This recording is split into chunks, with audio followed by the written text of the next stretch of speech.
தனி உரிமை மீறல்.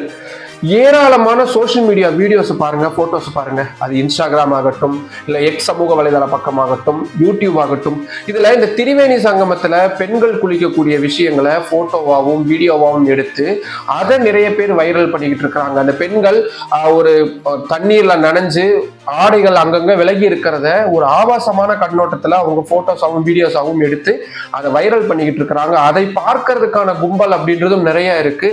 டார்க் வெப் மாதிரியான ஆபாச வலைதளங்களுக்காகவே செயல்படக்கூடிய சில வலை அமைப்புகள்ல இந்த போட்டோஸ் மற்றும் வீடியோஸ் விற்பனை செய்யப்படுது அப்படின்ற மாதிரியான தகவல்லாம் கூட கிடைக்குது. அது மட்டும் இல்லாம அங்கு போகக்கூடிய நிறைய பக்தர்களுடைய உடைமைகள், குறிப்பா செல்போன் ஆகட்டும், அவங்களோட பேக், அவங்களுடைய பணம் மாதிரியான பொருட்கள் திருடப்படுது. அதனால அவ்வளவு பெரிய கூட்டம் இருக்கக்கூடிய இடத்துல திடீர்னு இப்படியான ஒரு அசம்பாவித சம்பவத்துக்கு ஆளாகி அதுல இருந்து எப்படி மீள்றதுன்னு தெரியாம நிறைய பேர் தத்தளிச்சிட்டு இருக்கக்கூடிய தகவல்களும் நமக்கு வந்துகிட்டு இருக்குது.